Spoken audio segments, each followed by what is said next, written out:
Break के बाद आप सभी का बहुत बहुत स्वागत है। बजट की खबरों के बीच एक ऐसी खौफनाक खबर आई है जो प्रदेश में कानून व्यवस्था की तो पोल खोली रही है, साथ ही अनजाने खतरों से भी अलर्ट कर रही है कि थोड़ी सी सावधानी बरतने से अपने साथ साथ अपने परिवार की जिंदगी भी बचाई जा सकती है।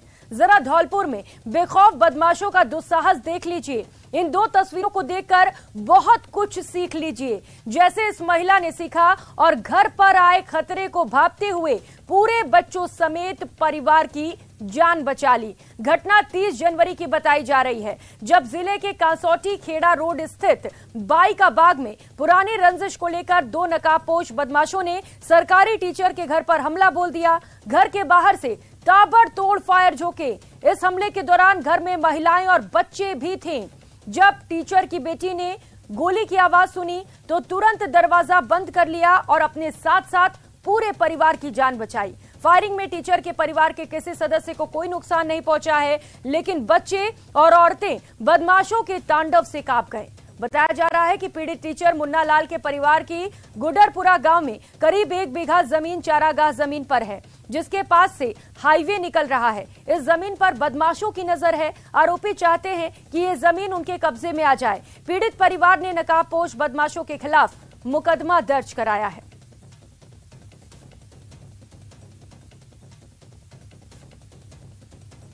तो दो अलग अलग तस्वीरें इस वक्त आप अपने टीवी स्क्रीन पर देख पा रहे हैं, जहां एक ओर आज देश में बजट पेश किया जा रहा था तो वहीं दूसरी ओर फायरिंग से पूरा प्रदेश सख्ते में आ गया। ताबड़तोड़ फायरिंग की गई और पूरा परिवार सहम सा गया। हमले से बच्चे और महिलाओं में चीख पुकार मच गई। सीसीटीवी में ये तस्वीरें कैद हुई हैं, जहां पर बदमाश ताबड़तोड़ फायरिंग करते हुए नजर आ रहे हैं।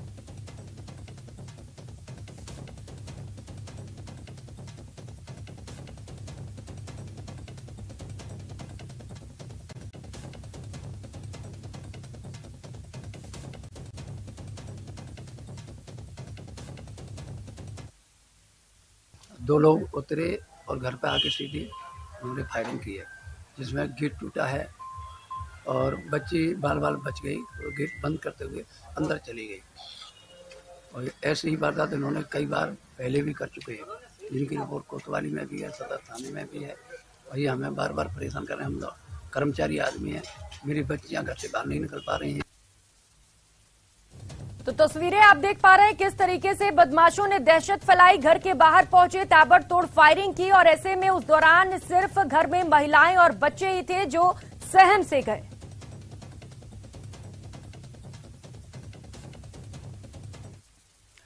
और चलिए सबसे पहले बात जोधपुर की कर लेते हैं, जहां पर गैंग वॉर हुआ है। जोधपुर शहर में बदमाशों ने हिस्ट्री शीटर को गोली मार दी। हिस्ट्री शीटर की हालत गंभीर बताई जा रही है। गोली आपसी रंजिश में मारने की बात सामने आ रही है। घटना पुलिस कमिश्नरेट के चित्राग सिटी के पास शाम 4 बजे की है। बदमाशों ने 3 से 4 राउंड फायरिंग किए, जिस पर युवक को गोली लग गई। जो गोली लगी है उसका नाम, जिसे गोली लगी उसका नाम राकेश मांझू बताया जा रहा है। मांझू हिस्ट्री शीटर है और उसकी बदमाश विक्रय सिंह नांदिया से पुरानी रंजिश चल रही है। पहले भी राकेश मांझू और विरोधी गुट के बीच फायरिंग की घटना हो चुकी है। आज विक्रम गुट के बदमाशों ने राकेश मांझू को गोली मार दी। गोली बाएं कंधे पर लगी। घटना की जानकारी मिलने पर शास्त्री नगर थाना अधिकारी जोगेंद्र सिंह हॉस्पिटल पहुंचे। एमडीएस अस्पताल अधीक्षक डॉक्टर विकास राज पुरोहित ने बताया कि युवक की हालत क्रिटिकल है और ट्रॉमा के रेड जोन में रखा गया है।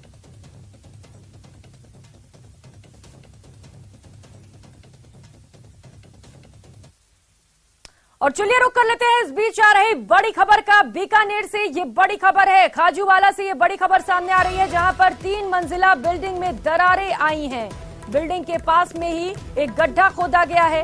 अंडरग्राउंड बनाने के लिए जेसीबी से यह गड्ढा खोदा गया। एसडीएम श्योराम, थानाधिकारी अरविंद सिंह शेखावत भी मौके पर मौजूद हैं। बैरिकेड्स लगाकर रास्ते को बंद करवा दिया गया है।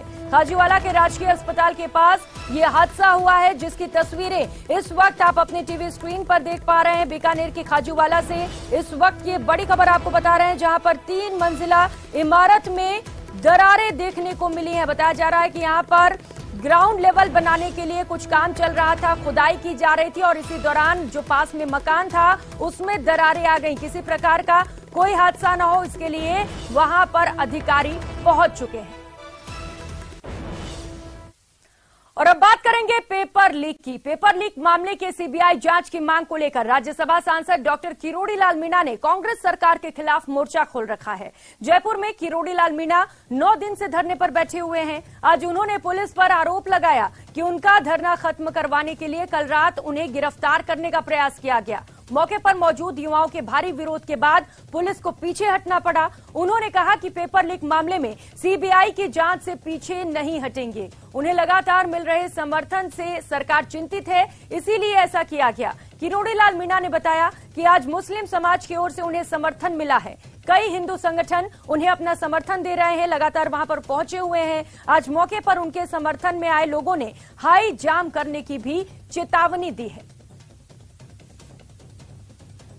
तो पेपर लीक मामले को लेकर सीबीआई जांच की मांग की जा रही है। इसे लेकर लगातार सांसद किरोड़ी लाल मीणा धरना प्रदर्शन कर रहे हैं और इस बीच अब आरोप लगाए गए हैं। उनका कहना है कि पुलिस डराने के लिए उन्हें गिरफ्तार करने पहुंची थी।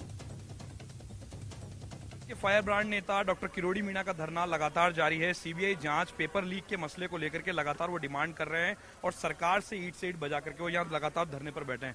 डॉक्टर साहब, आपके धरने को लगातार समर्थन मिल रहा है, तमाम तरह के जो नेता हैं वो आपको समर्थन दे रहे हैं, लोग भी आपके साथ लगातार जुड़ रहे हैं। आज किस किस तरह के लोगों का समर्थन मिला है? ये मेरा धरना नहीं है, ये जनता का धरना है, हमारी पार्टी का धरना है। और बहुत अच्छा संयोग है कि दूसरे दलों के लोग और राजस्थान के सारे हिस्सों से लोग इसको समर्थन दे रहे हैं। इससे हमको आंदोलन में मजबूती मिल रही है। और आप जानते हो जो पेपर लीक हुआ, 16 परीक्षाएं कराई, 16 के 16 पेपर लीक हुए। हमारा आंदोलन के बाद 10 पेपर रद्द किए। और राजस्थान का मुख्यमंत्री ये कहता है कि हमारा राज्य का कोई अधिकारी और कोई नेता इसमें लिप्त नहीं है। तो आपने डीपी चारोली को क्यों बर्खास्त किया? सेकंड ग्रेड टीचर में 4 प्रिंसिपल्स को क्यों बर्खास्त किया? रीट में 178 लोगों को क्यों जेल में डाल रखा है? पेपर लीक हुआ है, बड़े पैमाने पर हुआ है। और राज्य की जो जांच एजेंसी, चाहे एसओजी हो चाहे पुलिस हो, उस पर भरोसा उठ गया है जवानों का, राज्य की जनता का। इसलिए सीबीआई की जांच किया जाए और जो भी बड़े मगरमच्छ हैं उनको पकड़ के जेल के सीखों में डाला जाए। इन्होंने पकड़ा तो है, लेकिन मछलियों को पकड़ा है। और मछली भी कैसी? जिनको पेपर मिला है उसको पकड़ा है। पेपर कौन बांट रहा है उसको आज तक नहीं पकड़ा गया। कर्नल सोनाराम भी यहाँ पर धरने में समर्थन देने पहुंचे। कर्नल साहब, बाड़मेर से यहाँ तक पहुंचे, आप किस तरह का समर्थन बाड़मेर की जनता दे रही है इस धरने को? ये पेपर लीक का प्रकरण कई अर्से से चल रहा है और बिल्कुल ये जो डॉक्टर किरोड़ी मल जी एमपी साहब ने जो मुद्दा उठाया है बहुत सही है। हमारे साथ में पूर्व मंत्री श्रीचंद कृपलानी है, वो उनसे बात करते हैं। किस तरह का समर्थन आपने और चित्तौड़गढ़ की जनता ने दिया है? कांग्रेस पार्टी ने जब जब भी, चाहे किसानों का मुद्दा हो, मजदूरों का मुद्दा हो, और ये सबसे बड़ा मुद्दा था कि 16-16 बार पेपर लीक हो जाए और सरकार कोई कार्रवाई नहीं करे। इससे सिर्फ जैसे भी कर्नल सोनाराम जी कहते, पूरे राजस्थान में और विशेष रूप से हमारे मेवाड़ में, सिर्फ चित्तौड़गढ़ में नहीं, प्रतापगढ़ में, राजसमंद में, उदयपुर में, बांसवाड़ा में, डूंगरपुर में, सब उन बेरोजगारों में इसका आक्रोश है। कैमरा पर्सन भवानी के साथ लवली वधवा, न्यूज़ 18 जयपुर। उधर लंबे अरसे से 15 मांगों के लिए संघर्ष कर रहे वन कर्मचारी आज जयपुर में धरना देने लगे। राजधानी के शहीद स्मारक पर पूरे प्रदेश के वन कर्मचारियों ने रैली निकालकर विधानसभा घेराव का प्रयास किया, लेकिन पुलिस ने उन्हें पहले ही रोक दिया। वन कर्मचारियों का कहना था कि वे पुलिस के बराबर वेतन, वर्दी भत्ते, मेस भत्ते समेत कई मांगों के लिए जूझ रहे हैं। बिना संसाधनों के जंगल में वन्य जीवों को वनों की रक्षा करने में मुश्किल हो रही है, लेकिन उनकी सुनवाई नहीं हो रही। मौके पर पहुंचकर जायजा लिया संवाददाता अरबाज अहमद ने। राजधानी जयपुर में वन विभाग के पूरे राजस्थान के कर्मचारियों का महापड़ाव आज शहीद स्मारक पर। आप देख सकते हैं कि वर्दी में तमाम राजस्थान की जो ग्रीन आर्मी है उसको देख सकते हैं कि यहाँ पर 15 सूत्री मांगों को लेकर के पहुंचे हैं, साइकिल लेकर के पहुंचे हैं। अच्छी तरह वाकिफ है इस चीज से। आज कर्मचारी अपने वर्दी के हकों के लिए आज मैदान में उतरे हैं और ये तो अभी ट्रेलर है। सरकार यदि हमारी मांगों को समय रहते पूरी नहीं करती है, आप देखो ये 50 रुपए साइकिल अलाउंस देती है जो 1997 में विभाग को लागू किया गया था। ये फॉरेस्ट गार्ड है हमारे। आप साइकिल से आप देख सकते हो फील्ड में कोई काम हो सकता है क्या? 50 रुपए में आज पंचर भी नहीं जुड़ता। हमें मतलब पुलिस के समान वेतन चाहिए। जी बिल्कुल। तो आप देखिए कि तमाम महिला कर्मचारी हैं जो वन विभाग की हैं, ये राजस्थान के जंगलों की हिफाजत करते हैं, वन्य जीवों की हिफाजत करते हैं। एक डेमो यहाँ पर इन कर्मचारियों ने दिया है कि साइकिल अलाउंस से किस तरह के हालात होते होंगे जंगल में। जी है कि मेरा पूरा परिवार इस साइकिल से चल रहा है और इसकी कीमत सुनोगे ना आप तो मजा आ जाएगा। 50 रुपए मात्र 50 रुपए। हार्ड अलाउंस, अन्य जो अलाउंस दिए जाते हैं उसमें हमारे साथ भेदभाव क्यों किया जाता है? क्या वन कर्मियों को भोजन की आवश्यकता नहीं पड़ती? आपको जानकर ताजुब होगा कि वन कर्मियों को 1 रुपया भी मेस अलाउंस नहीं दिया जाता। 1 रुपया भी मेस अलाउंस नहीं मिल रहा है। 1 रुपया भी मेस अलाउंस नहीं मिलता ना। हार्ड साइकिल चला करके क्या संदेश दे रहे हैं सरकार? सर संदेश तो ये दूंगा, अभी उधर अपराधी एक शिकार करके भागेगा और एक ट्रैक्टर वाला पत्थर भर के भागेगा, मैं साइकिल से पकड़ूंगा सर उसको। देखना मैं बिल्कुल शक्तिमान वाला पावर है मेरे अंदर, है ना, मैं वन रक्षक हूँ सर। ये एक तंज है जिसको समझना चाहिए ताकि राजस्थान के जंगलों की हिफाजत हो, वन्य जीवों की हिफाजत हो, पर्यावरण के हालात बेहतर हो और इन तमाम जो कर्मचारियों के साथ नाइंसाफी हो रही है उसमें इंसाफ इनको मिले। कैमरा पर्सन अविनाश के साथ में अरबाज अहमद, न्यूज़ 18 के लिए जयपुर से। सरपंचों का संग्राम, ये खबर नागौर से है, जहां पिछले 2 साल से अटके मनरेगा का भुगतान दिलाने की मांग को लेकर सरपंचों का 9वें दिन भी अनशन जारी है। इस बीच जेएलएन अस्पताल में भर्ती 2 और सरपंचों की तबीयत बिगड़ गई, जिन्हें इलाज के लिए जोधपुर लाया गया है। 9 दिन से चल रहे अनशन के कारण अब तक 5 सरपंच अस्पताल पहुंच चुके हैं। बता दें कि करलू सरपंच लालाराम ने कल इलाज लेने से भी मना कर दिया, जिसके बाद से वो इलाज नहीं ले रहे हैं। आज नागौर के जेएलएन अस्पताल में सरपंच संघ के खिवसर ब्लॉक अध्यक्ष, प्रधान प्रतिनिधि समेत नेता भी अस्पताल पहुंचे और सरपंचों की मांग को वाजिब बताया। इस मामले में नागौर जिले के कांग्रेस के नेता भी सक्रिय हो चुके हैं। रूपाराम जी, इनको अभी नागौर हॉस्पिटल से रेफर कर दिया जोधपुर के लिए। लालाराम जी सरपंच, इनके भी बहुत ज्यादा तबीयत खराब है। इन्होंने तो चेतावनी भी दे दी है कि मैं आत्महत्या करूंगा। तो मेरी सरकार से मांग है, मंत्री जी से विशेष मांग है कि आप अपनी जिद छोड़े और नागौर के पंचायत समिति मोंडवा के सरपंचों की वाजिब मांग है। 31 के 31 ग्राम पंचायत के सरपंच धरने पर है। इनकी एक ही मांग है, हमारे काम हो रखे हैं 2.5 साल से, 1 रुपया भी नहीं दिया। और मेरी आज जांच आई है, उस जांच में डॉक्टर साहब ने बताया लीवर और गुर्दे फेल होने की आशंका बताई है और वजन। और अब बात ठेके पर ठन गई थी। राजसमंद जिले में एक बार फिर शराबबंदी की मांग उठने लगी है। आज पसुंद पंचायत के बड़ी संख्या में भील आदिवासी समाज की महिला और पुरुषों ने कलेक्टर को ज्ञापन सौंप और पसुंद पंचायत में पूर्ण शराबबंदी की मांग की। सरपंच अयान जोशी ने बताया कि 3 नवंबर 2022 को समिति का गठन किया गया और शराबबंदी की सत्यता की जांच की गई, जिसमें बहुमत पाए जाने पर 5 दिसंबर को शराबबंदी के लिए रिपोर्ट पेश की गई। इसके लिए मतदाताओं से लिखित में सहमति भी ली गई। सरपंच जोशी और ग्रामीणों ने बताया कि क्षेत्र की भोली भाली आदिवासी जनता शराब के कारण अपना और अपने परिवार का जीवन बर्बाद कर रहे हैं। ऐसे में सभी चाहते हैं कि ये बुराई जड़ से खत्म हो जाए। इसके लिए पंचायत में पूर्ण रूप से शराबबंदी लागू हो जाए। शराबबंदी होने से गरीब परिवारों को आर्थिक संबल भी मिलेगा और उनका जीवन स्तर भी सुधरेगा। मेरे ग्राम वासियों की, मेरे सभी समस्त पंचायत वासियों की आज यही मांग है कि हमारी पंचायत में पूर्ण रूप से, पूर्णतया सरकार द्वारा जो ठेके आवंटित किए जाते हैं वो पूर्ण रूप से बंद किए जाएं। इन ठेकों के चालू रहने से हमारे कई परिवार अब तक उजड़े हैं, युवाओं का भविष्य खतरे में है और जो छोटे बच्चे हैं वो भी नशे की तरफ आकर्षित हो रहे हैं।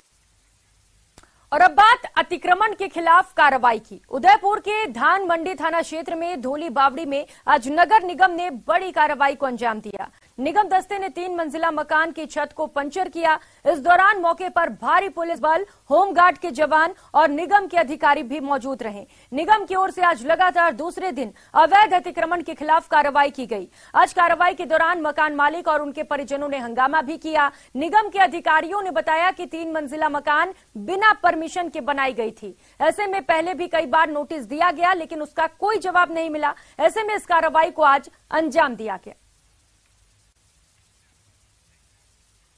और खबर राजधानी जयपुर से है, जहां जेडीए के प्रवर्तन दस्ते ने पृथ्वीराज नगर दक्षिण में कार्रवाई की। इस दौरान बिना जेडीए स्वीकृति के बनाई गई 4 दुकानों को ध्वस्त किया गया। बता दें, विनायक विहार योजना में 4 अवैध दुकानों को जेडीए ने सील किया था, जिसके बाद अवैध निर्माणकर्ता ने कोर्ट में झूठा शपथ पत्र पेश कर सील खुलवा दिया। इसकी जानकारी के बाद जेडीए ने आज इन अवैध दुकानों को ध्वस्त कर दिया।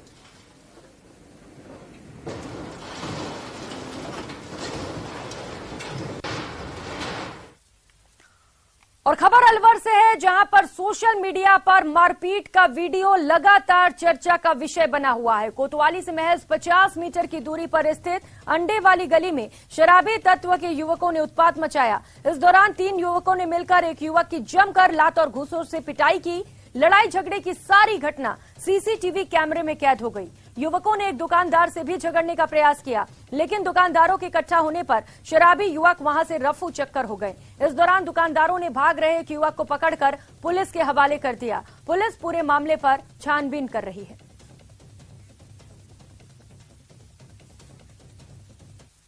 और खबर सीकर से है, जहां खंडेला इलाके में बदमाशों ने कॉलेज लेक्चरर को गोली मारकर कार लूट ली।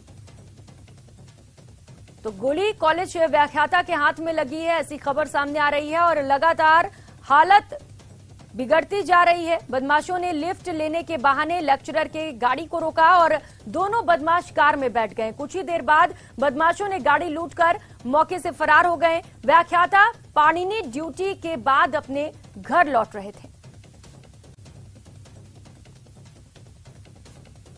के पास में उन्होंने बंदूक तान दी और कि पीछे बैठने के लिए फोर्स किया, डर के मारे कि कहीं गोली मारे। इस चक्कर में मैंने उनकी पिस्टल पकड़ ली। पिस्टल पकड़ते ही उन्होंने गोली चला दी। गोली हाथ को, अंगुली को टच करते हुए चल गई। तब तक के मैंने गाड़ी का दरवाज़ा खोल लिया। एक व्यक्ति को जो हेल्दी सा था उसको लेकर बाहर। तो वहीं प्रदेश में महिला अपराध लगातार बढ़ते जा रहे हैं और आए दिन दुष्कर्म के मामले सामने आ रहे हैं। ताजा मामला दौसा के लालसोट थाने में दर्ज हुआ है, जहां एक लड़की ने धनकेश पुत्र रामकिशोर मीणा निवासी भूरा दत्ता की ढाणी डीगो के खिलाफ मुकदमा दर्ज कराया है। पीड़िता का आरोप है कि करीब 5 माह पूर्व वे पहाड़ी क्षेत्रों से ईंधन के लिए लकड़ी ला रही थी और इसी दौरान आरोपी धनकेश उसे रास्ते में मिला और सिर पर रखी लकड़ियों के गट्ठर को नीचे डाल दिया और उसे बाजरे के खेत में खींच कर ले गया, जिसके बाद आरोपी धनकेश ने रेप की वारदात को अंजाम दिया। साथ ही मोबाइल से पीड़िता के अश्लील फोटो भी खींच लिए।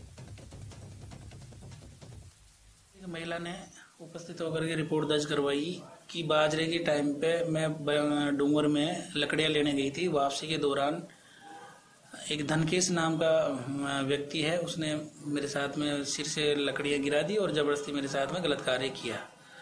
और अब तक वो 3-4 बार मेरे गलत कार्य करना बताई है। और खबर चूरू से है, जहां ट्रेन में 5 साल की मासूम के साथ दरिंदगी मामले में पॉक्सो कोर्ट ने फैसला सुनाया है। कोर्ट ने आरोपी को दोषी करार दिया है और उसे आजीवन कारावास की सजा सुनाई है। साल 2018 में आरोपी धर्मपाल नायक ने हिसार में बिहार निवासी 5 साल की बालिका को अगवा किया था और चूरू रेलवे स्टेशन पर खड़े डिब्बों में दुष्कर्म की वारदात को अंजाम दिया था, जिसके बाद उसे गिरफ्तार किया गया।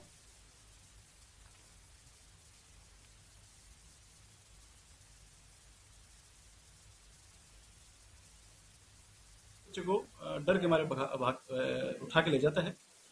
ये सारा मामला है जिसके अंदर जीआरपी पुलिस थाना रतनगढ़ द्वारा चालान पेश किया गया था अभियुक्त के विरुद्ध बलात्कार की धाराओं में, जिसमें हमने प्रकरण में विचारणा आज पूर्ण करवाकर उसमें बहस करके आज निर्णय प्राप्त किया है, जिसके अंतर्गत अभियुक्त धर्मपाल को बलात्कार के अपराध में दोषी मानते हुए माननीय न्यायाधीश पोक्सो महोदय द्वारा आजीवन कारावास के दंड से दंडित। और कल से धोरों पर उत्साह देखने को मिलेगा। जी हां, अंतर्राष्ट्रीय मरु महोत्सव का आगाज कल से होने वाला है। परमाणु नगरी पोखरण से इसका आगाज होगा, जिससे लेकर तैयारियों को अंतिम रूप दिया जा रहा है।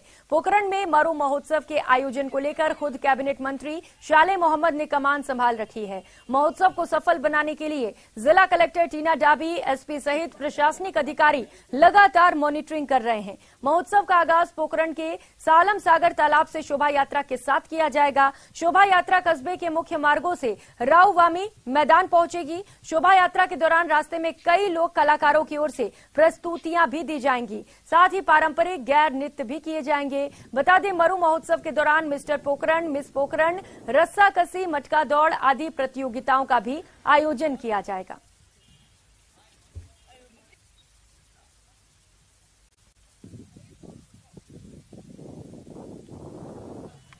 लगातार 2 से लेकर 5 तक चलेगा। अलग अलग विभागों में अलग अलग जगह इनका प्रोग्राम होगा और मैं समझता हूँ जो मरु महोत्सव में इस बार लोगों में एक नई चीज़ें जो आ रही है वो अपने आप में बहुत ज़रूरी है। मैं समझता हूँ डेजर्ट फेस्टिवल तो हमेशा होता ही है। पोखरण ने पिछली बार किया था, उसमें भी काफ़ी हजारों की संख्या में लोग आए थे। इस बार जो मुझे दिख रहा है कि उससे भी बढ़कर लोग आ रहे हैं। कल पोखरण में मरु मेले का आयोजन किया जाना है। इस संबंध में आज सभी तैयारियां पूर्ण हो चुकी हैं। ये डोम बन चुका है वीआईपी गेस्ट के लिए। सामने स्टेज की तैयारी चल रही है, बैरिकेडिंग्स लग गई हैं, शोभा यात्रा का रूट तैयार है और सारे कल्चरल प्रोग्राम हैं वो भी रेडी हैं। पुलिस की तरफ से सुरक्षा के सभी पुख्ता प्रबंध किए गए हैं। शोभा यात्रा के साथ पर्याप्त मात्रा में जाब्ता लगाया गया है और यहाँ का जो मुख्य कार्यक्रम स्थल है वहाँ पर सेक्टर वाइज उनको अलग अलग भागों में बांटकर उच्च अधिकारियों को जिम्मेदारी दी गई है, जिनके सुपरविजन में पूरा स्टाफ होगा। इस बुलेटिन में फिलहाल इतना ही। आगे देखिए प्राइम डिबेट सहयोगी